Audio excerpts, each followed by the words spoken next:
We thought the Saja Boys were just the villains of K-pop demon hunters. But what if the movie hid their real, tragic stories in plain sight? These are the deleted details and hidden scenes you definitely missed.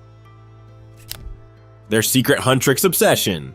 Let's kick things off with one of the wildest and most hilarious details that completely reframes their rivalry with Huntrix. We see the competition between the two groups for their fans, but the movie quietly tells us that the Saja Boys were in fact the biggest Huntrix fans of all. Remember the fan signing event? This was supposed to be Huntrix's big moment. Their manager Bobby is hyping them up, talking about how many people gathered outside to see them. He even mentions that some of them, the really dedicated ones, slept there all night just to get a glimpse of the girls. The camera then shows us, and sure enough, there are fans in sleeping bags waiting by the entrance. It's a classic K-pop fan culture detail, but then the movie hits us with the punchline. When the fans finally get inside, who do we see in those exact sleeping bags? The Saja Boys. This means that these 4 supernatural demons, minions of the apocalypse, waited patiently all night long in sleeping bags just to meet Huntrix in real life. They got there earlier than any other human fan. This wasn't a tactical move. This was pure, unadulterated fanboy behavior. And if you need more proof, look at them after the event is over. The entire time they're interacting with fans, putting on a show. But the second they leave, the film shows them looking completely exhausted and drained. This scene proves that even as demons, they spent their entire night waiting in line for the girls, and they were super tired afterward. Their rivalry was real, but so was their obsession.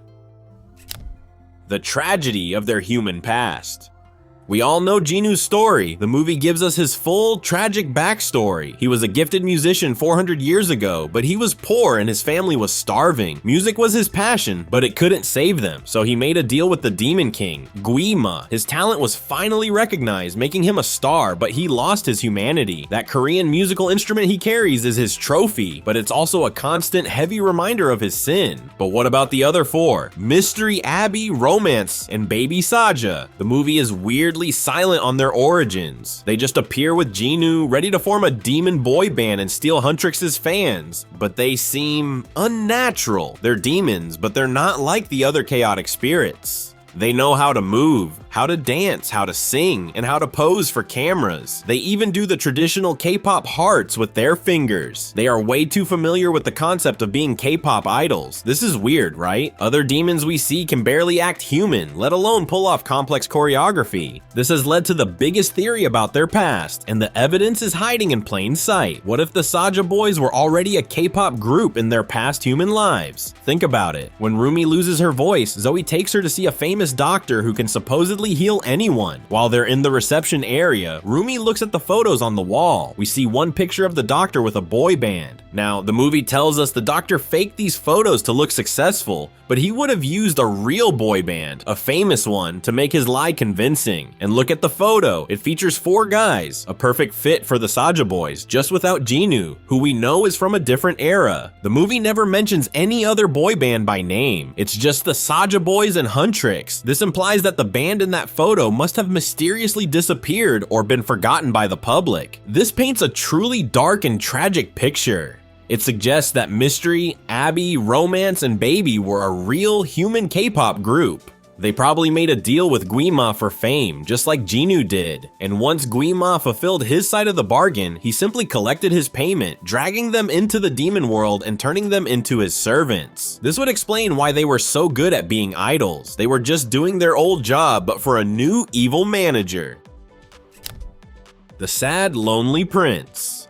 This theory of a tragic past makes one character's story even sadder. Let's talk about Baby Saja. From the very first moment we meet the Saja Boys, it's clear that Baby Saja is the outcast. While Rumi is drawn to Jinu and Mira gets attention from Abby and Romance, Baby Saja is almost always spotted completely alone. The movie is not subtle about this. He's the punching bag. Do you remember when the girls are preparing their new song, the one designed to destroy the Saja Boys? In their practice room, the wall is covered with Saja Boys posters. They're studying their enemy, but while every other member is pinned to the wall, one poster is on the floor, half hidden under a trash bin. And whose photo is it? It's Baby Saja. It's played as a joke, but it establishes that even among the villains, he's the least respected. He's an afterthought, and maybe there's a reason for it. Let's look at the stats. When you see them all together, he's noticeably the shortest in the band, appearing to be around 175 centimeters. That's not even short, but he's next to giants like Abby, who is 185 centimeters, and Jinu and Mystery, who are both 180 centimeters. Even Romance is taller at 177 centimeters. Baby Saja is literally the little brother of the group, and he gets treated like it. This isolation, this feeling of being the last one picked, is the key to his entire hidden story. He's the lonely prince, and that loneliness is about to make him do something extraordinary.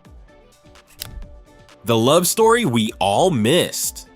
Okay, this is where it gets juicy. The movie puts all its effort into the main love story between Jinu and Rumi, but it also gives us a very obvious B-plot, Zoe's massive one-sided crush on Mystery. From the first time she sees him, Zoe is hooked. When the Saja Boys have their first performance, Rumi and Mira are glaring at them with pure hatred, but Zoe, she's just watching, completely mesmerized. She even compliments them even though she knows they're demons. Her crush is played for laughs. Later, when the girls are writing their demon-destroying song, Zoe is angry, but the second she gets close to Mystery's portrait on the wall, her heart melts, her cheeks blush, and she's literally drooling. It all comes to a head at the fan signing event. When Mystery sits down and starts talking to her, Zoe just stares at him, completely starstruck. She's so lost in his eyes that even when he starts acting like a demon and barking at fans, she just calmly tames him with her strict voice and a tap of her pen. It's a cute, if slightly weird, crush, but the movie brutally shuts it down. In the final battle on stage, Mystery attacks Zoe directly with full intent to kill her. In that moment, she's forced to understand that her love was one-sided and she has to fight back to survive. This is where we all thought the story ended, but we were all looking at the wrong Saja boy. We missed the real love story. There was one Saja boy who was in love with Zoe and never showed it. Go back to the fan signing event. Who is sitting on the other side of Zoe? It's Baby Saja. While Mystery is ignoring her, Baby Saja is watching her. He's paying attention. He feels so comfortable next to her that he even casually puts his hand on the back of her chair. It's a small, possessive, and incredibly sweet gesture that Zoe, in her obsession with Mystery, completely misses. But that's not the proof. The real proof is the final battle. Remember, Zoe is cornered by both Mystery and Baby Saja. But who attacks her? Only Mystery. Baby Saja in that critical moment disappears. He chose not to fight Zoe. Even when he appears near her again later in the fight, he doesn't attack. He just stands there, playing his role as a bad demon, but he never ever raises a hand against her. He was given a direct order to kill the Huntrix girls, and he chose to save Zoe's life.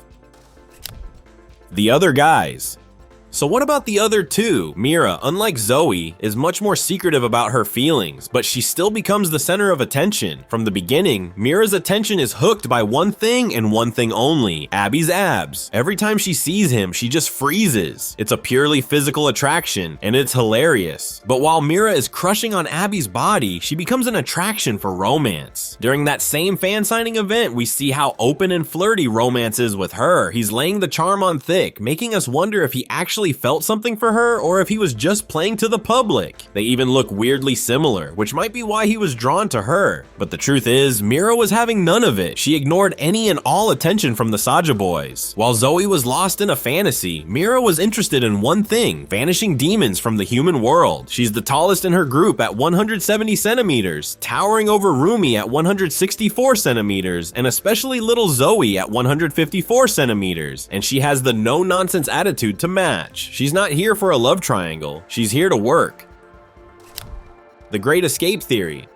So we have these complex, tragic villains who were secret fans of the heroes and even had a secret, unrequited love story. And then, in the final battle, they're all killed by Huntrix. It's a tragic end to a tragic story. Or is it? We fell in love with the Saja Boys, but that didn't change the ending. Or did it? What if not all of the Saja Boys were actually destroyed? Let's rewatch that final fight very, very carefully. We see Zoe kill Mystery. We see Mira deal with Abby and eventually kill him too. Jinu, of course, sacrifices himself for Rumi. That's 3. But what happens to Baby Saja and Romance? We never see them die. We never see any of the girls kill them. In the chaos of the final battle, they just vanish. Could it mean they escaped? Did they run away? The answer might be hidden in the movie's very last scene. We see Rumi finally at peace and accepting herself, walking down the street with Mira and Zoe. They see their fans and run to greet them. It's a happy ending. But look in the background. While everyone on the street is freaking out and looking at Huntrix, there are two guys sitting at a food stall with their backs to the girls, showing zero interest. That alone is strange. But look closer. They have dark hair, symbolic of being in their human forms. They're dressed in the same kind of colorful, trendy clothes that the Saja Boys love to wear. And then, the final clue, the one that confirms everything. What are they sitting next to? A tray of fried food and very clearly a set of spicy sauces on the table. Which Saja Boy was obsessed with spicy food? Baby Saja. This can't be a coincidence. This is a deliberate, hidden hint from the directors. The two survivors, Baby Saja and Romance, are hiding in plain sight, living as humans. This completely changes the ending and sets up a massive new direction for K-pop Demon Hunters 2. What do you think? Is this a coincidence or is this the ultimate hidden plot twist? Let me know your predictions in the comments.